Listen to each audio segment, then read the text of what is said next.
just makes no sense. Fala pessoal, sejam muito bem-vindos ao Not Soccer. Eu sou o Pente e eu tô aqui para fazer mais um guia da PL, hoje para falar sobre o Newcastle. Tem bastante coisa para falar sobre o Newcastle. Antes disso, eu queria pedir o seu like, o seu hype, o seu membro e a sua inscrição no canal Not Soccer. Só fala de futebol em inglês durante a temporada, em lives e em vídeos gravados também. E agora, durante a pré-temporada, a gente está fazendo essa série de vídeos gravados para ajudar você a se preparar e entrar no clima da Premier League que está chegando. Vamos lá. O recorte que eu quero trazer para esse vídeo para contextualizar a nossa discussão é a partir da aquisição do PIF, da Arábia Saudita. Porque o que a gente vive hoje é um contraste fascinante. Tudo o que aconteceu no último período aqui, nos últimos 12 meses, vai de forma grosseira, com o projeto do Newcastle, é um contraste fascinante a forma que eles começam o projeto. Quando eles adquirem o Newcastle, eles pegam na zona de rebaixamento e todos os primeiros passos são relativamente acertados. Eles evitam a armadilha clássica de tentar contratar um monte de superstar que não quer direito estar no clube, vai pagar demais para tentar acelerar talvez os primeiros passos e tirar o time daquela situação. Eles fazem tudo certinho, eles investem em recrutamento, eles investem em diretoria, eles investem em um técnico cujo nome não era óbvio, mas era excelente, e eu sei que você que está me assistindo nesse momento aqui provavelmente não gosta muito do Ed Howe, mas o Ed Howe foi fenomenal, histórico no Bournemouth na passagem dele, e vindo do futuro aqui e falando com frieza, ele fez grandes coisas também no Newcastle. Então era um projeto que começou muito forte. Na temporada que eles adquirem, eles saem dessa briga de rebaixamento e terminam em 11º. Temporada seguinte, eles estão direto na Champions League. Tipo, uau, não podia ser melhor isso. Isso em 22, 23. E aí de lá pra cá, o Newcastle esbarra no que parece ser uma barreira estrutural que conversa com a identidade de jogo deles, que é, com o calendário europeu, esse elenco não aguenta jogar com aquela intensidade que precisa jogar para vencer. De lá para cá, o Newcastle fica entre o 5º e o 7º PPDA da liga, então é um time de pressão intensa, mas a estatística não traduz o que eles precisam trazer para o jogo para de fato fazer o jogo deles funcionar. Cada um de vocês que talvez não torça para o Newcastle ou que torça para o Newcastle sabe exatamente do que eu estou falando.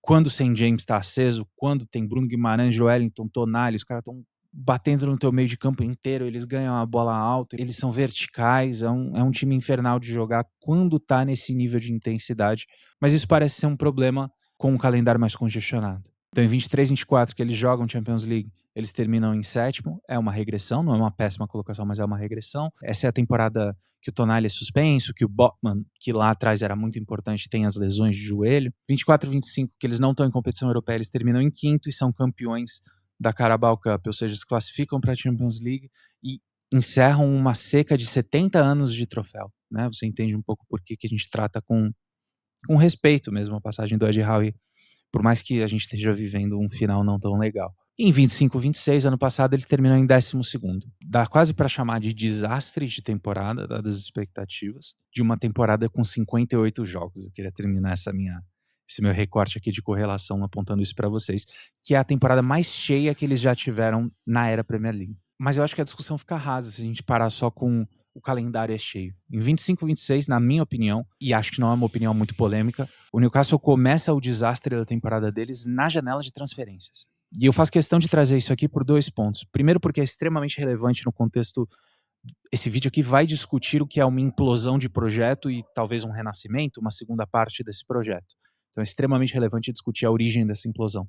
O primeiro momento que a gente vê as coisas não funcionando tão bem, de um projeto que até aquele momento ali, você olhava e falava, uau, os caras estão acertando. E 2, não para tirar a culpa do Ed Howe ou dos jogadores que fazem uma temporada super abaixo, mas para a gente lembrar que isso não veio do nada, que não foi uma temporada, eu falei aqui até nesse vídeo, né, 12º talvez seja uma temporada de desastre dada a expectativa. A expectativa talvez deveria ter sido reajustada durante a janela também, né? Então, para compartilhar um pouco da culpa, porque eu sei que como torcedor de futebol, eu me incluo nisso, a gente tem uma tendência imensa de olhar para a última coisa que aconteceu como a causa de tudo, e não necessariamente para a raiz das coisas, né? Então, sempre acho um exercício saudável olhar um pouco mais para trás para ver por que chegamos aqui.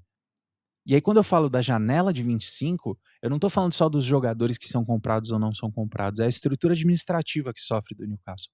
A Amanda Staveley, que era muito participativa, talvez até participativa demais, né? Fazia promessas a jogadores e tal, mas muito envolvida desde o momento da aquisição até o momento da saída dela. Ela sai do clube.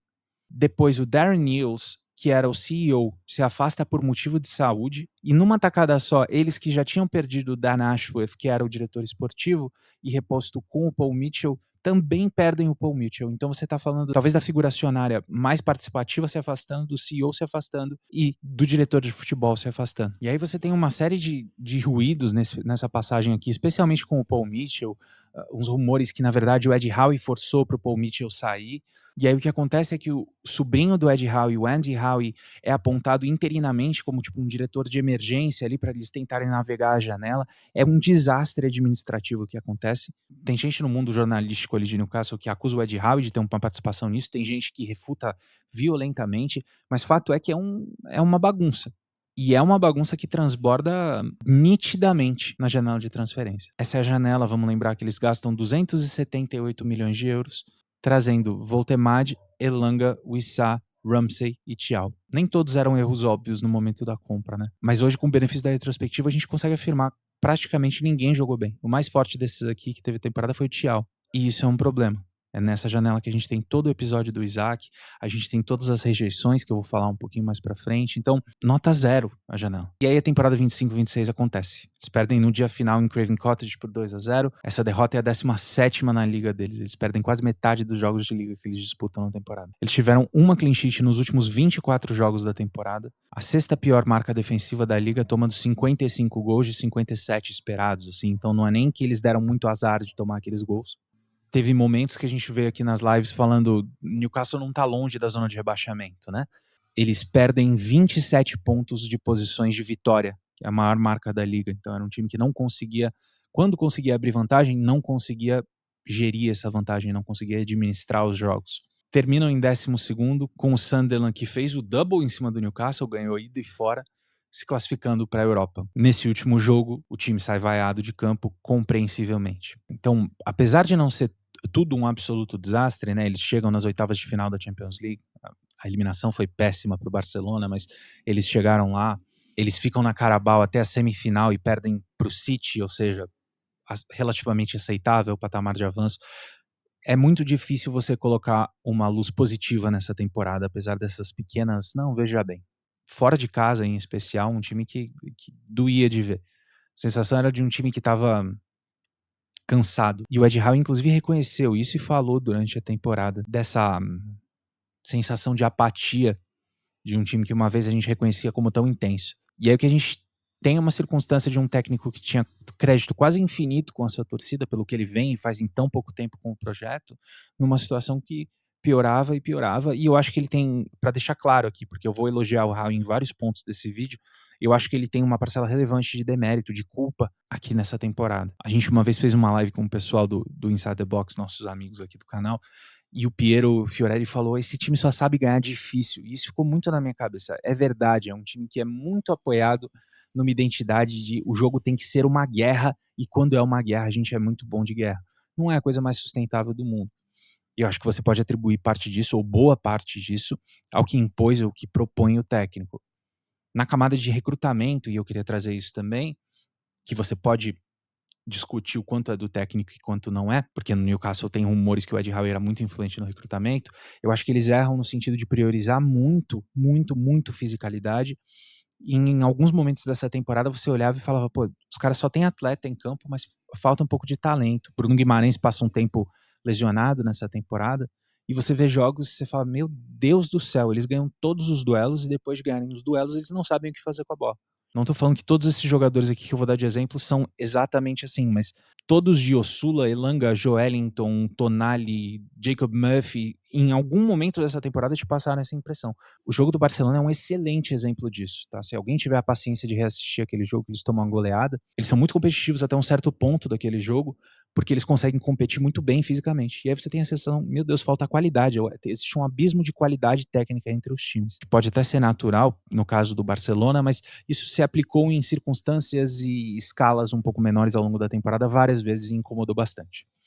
E assim, a gente chega em 26, 27. Para essa janela, eles estão com o CEO novo, David Hawkinson, que foi apontado em setembro do ano passado. Eles estão com um diretor de futebol novo, Ross Wilson. E a expectativa é que essa nova camada administrativa gerasse um colchão, uma camada de blindagem para evitar um repeteco do que aconteceu na temporada passada. Até aqui não é o que a gente vê. Ou no mínimo do mínimo, isso aqui continua muitas das turbulências que a gente viu em 2025. Uma das coisas que caracterizaram esses problemas que o Newcastle começou a ter no ano passado, que o Newcastle identificava um alvo na janela, tentava comprar e via de regra vinha algum outro clube e o jogador escolhia esse outro clube ou pagava mais. Qualquer motivo que fosse, o Newcastle acabava não tendo seu alvo. Em 2025 foi Delap, foi Ekitike, foi Sesco, foi Mbeumo, foi Matheus, foi João Pedro, e eu acho que eu poderia citar mais aqui, mas eu me limitei aos que foram indiscutivelmente esse o caso. Nessa janela aqui, o Newcastle perde Munhoz para o Liverpool, Johanna para o Brighton, Manzambi para o Aston Villa, Trafford para o Leeds, Højbjerg simplesmente por uma rejeição. E teve algum rumor do Palhinha também ter rejeitado, mas eu não vou colocar definitivamente nessa lista aqui, porque eu vi um reacender de interesse aqui. Então esse é a ver. Mas entendo que essa dinâmica permanece. Uma dinâmica de dificuldade de atrair os jogadores. E a outra dimensão, que é um paralelo óbvio, e talvez esse até mais óbvio, é a perda de jogadores que eram muito importantes no projeto que eles tinham desenhado até aqui.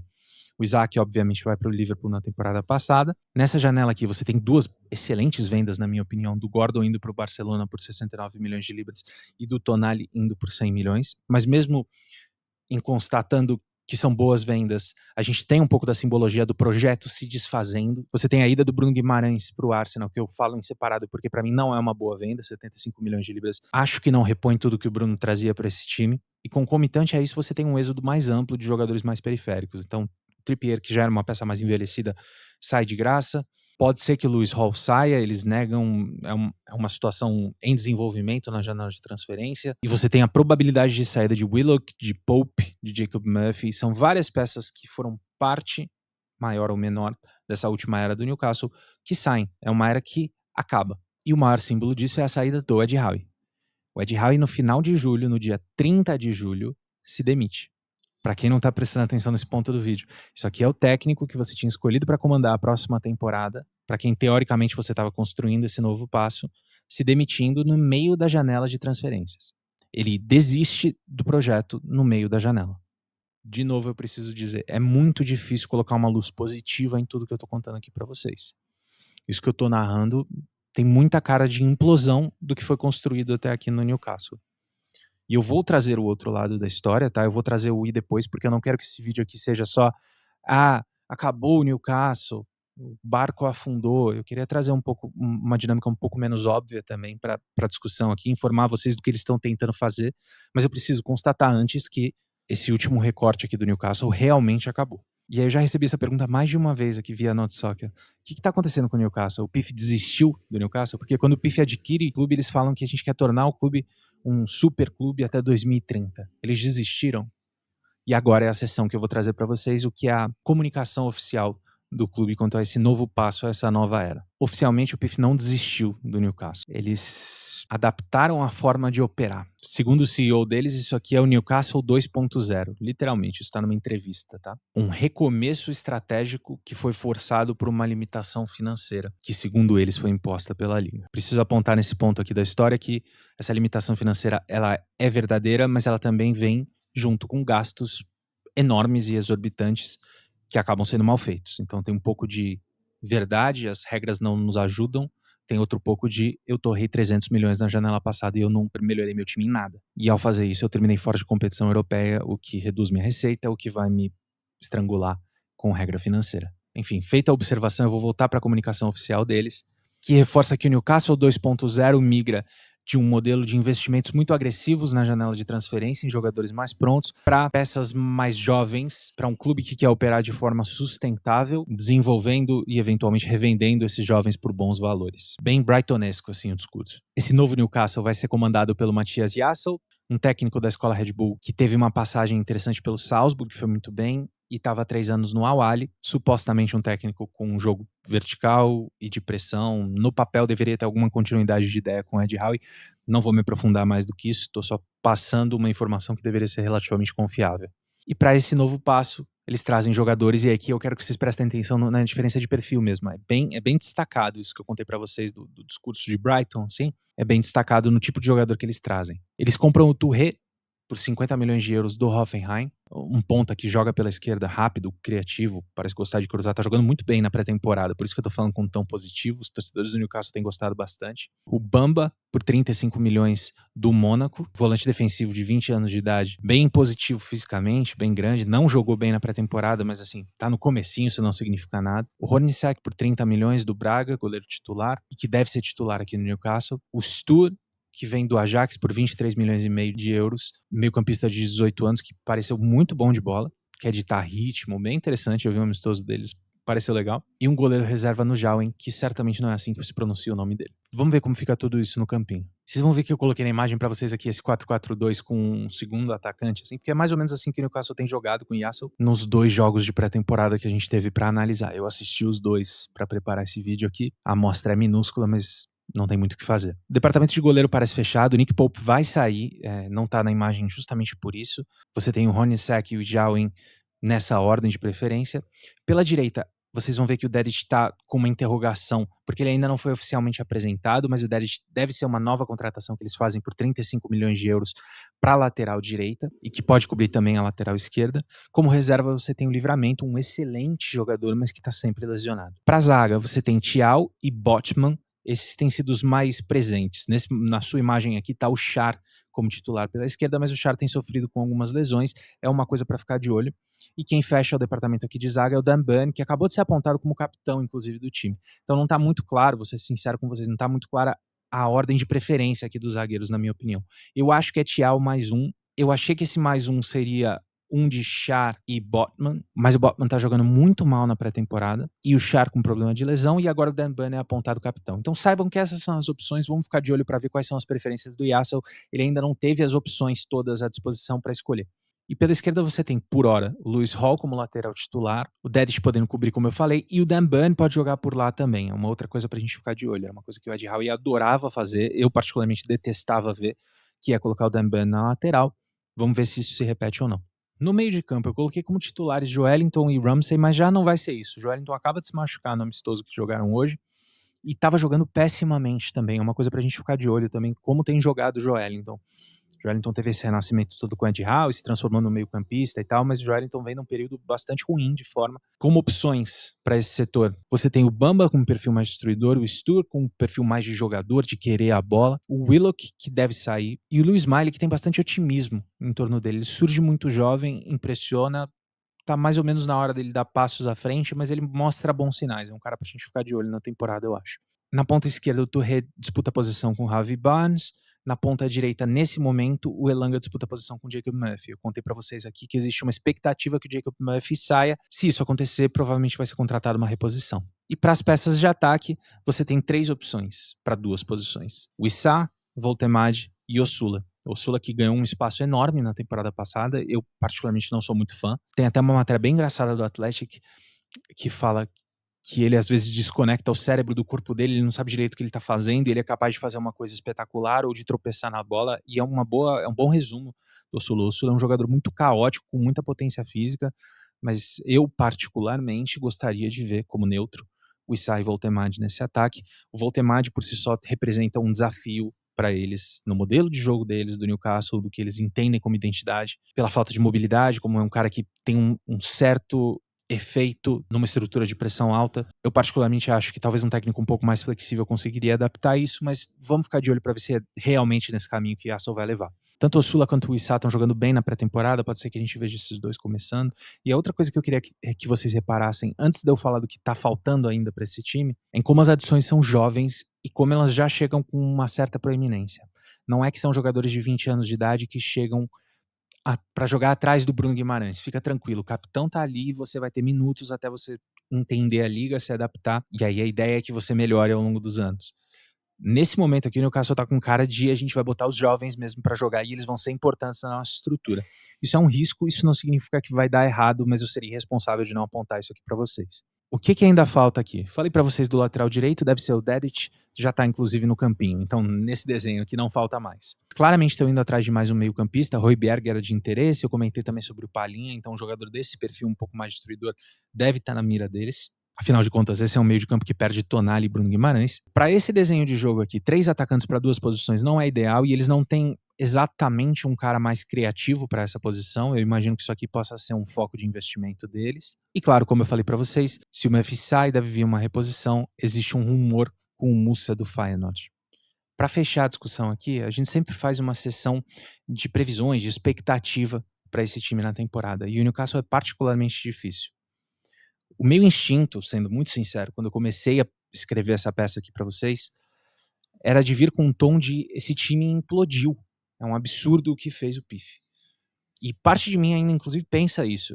Como neutro, é uma gestão e uma falta de priorização que me incomoda bastante. Eu acabei nem aprofundando isso com vocês, mas assim, o PIF fez outras promessas que não foram cumpridas, a nível de infraestrutura, por exemplo, e o PIF ensaia um movimento estratégico de muito mais investimento em mercado interno da Arábia Saudita do que nos projetos esportivos externos, e aí você tem as maravilhas de ser de um país que tem agendas geopolíticas à frente do seu projeto esportivo. E uma belíssima discussão do porquê isso é incongruente, talvez, com o que seja o espírito do futebol, mas essa é uma discussão e um vídeo apartado, por si só. Mas eu imagino que parte dessa minha frustração ressoe com um torcedor do Newcastle que eventualmente esteja assistindo isso aqui. Porque é justificado, eu estaria muito frustrado. Mas eu acho que a forma neutra e fria de se olhar isso aqui é que isso aqui é um projeto recomeçando. O que, de novo, permite frustração, porque se você estava na casa 10 desse jogo aqui, você volta para casa 1, você está essencialmente no primeiro espaço, ou no segundo, vai, porque o Newcastle não é mais um time de rebaixamento, mesmo nessa má configuração, mas você vai ter que andar todas aquelas casas de novo. E para isso o Newcastle contrata novos jogadores, aquele ciclo se encerra basicamente por inteiro, e o Newcastle vira a página. Isso significa risco, isso significa uma adaptação e um redimensionamento da ambição imediata, significa, mas não significa necessariamente que vai dar errado e que vai ser um desastre. Por mais que não seja o que um torcedor bravo queira ouvir nesse momento, e compreensivelmente, tá? E aí, se eu tivesse que dar uma ótica de esperança aqui, e é verdadeira, essa é a minha opinião mesmo, a gente precisa ser justo com o que foi o recrutamento do Newcastle antes de 2025. Era acerto atrás de acerto, atrás de acerto, atrás de acerto que montou esse time. Esses caras consecutivamente acertavam contratações que vinham para o time titular e melhoravam o time titular. Foi Isaac, foi Gordon, foi Bruno Guimarães, foi Tonali, foi Lewis Hall, foi Livramento, foi o Botman, que no começo parecia super promissor antes das lesões. Você consegue ir listando os vários acertos que esses caras tiveram antes de serem limitados de uma forma ou de outra por finanças. Eu não vou entrar de novo nesse debate aqui.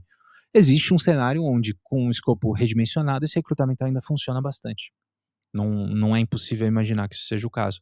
E nesse sentido, se eu tivesse que fazer uma previsão muito imprecisa, porque aqui quase tudo que o Newcastle faz é de fora da liga, então a minha opinião vale muito menos do que a opinião média, porque eu não assisto, é que esse time aqui tende ao meio de tabela. Eu acho que talvez o Newcastle tenha alguma dificuldade de pegar a vaga europeia, pela competitividade da liga, mas eu não consigo imaginar nada muito pior do que um meio de tabela confortável. Eu vi algumas pessoas falando, não, será que rebaixa e tal? Eu discordo totalmente, eu acho que ainda tem qualidade suficiente para isso. Vamos ficar de olho, pode ser inclusive que esse time supere a minha expectativa aqui. Repito que eu não sou o cara mais qualificado para opinar se o Yasso vai extrair o que o Touré tem de melhor para dar na ponta esquerda.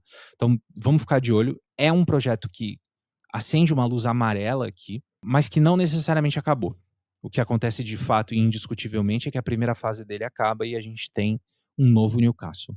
Eu espero que vocês tenham gostado dessa discussão, que ela tenha sido rica, que eu tenha contemplado os lados que são interessantes de ser contemplado aqui, porque eu sei que eu, inclusive, tenho bastante opinião sobre esse assunto. Se você gostou, por favor, deixe o seu like, o seu hype, se inscreva, deixe o seu membro e a gente se vê no próximo vídeo. Até lá!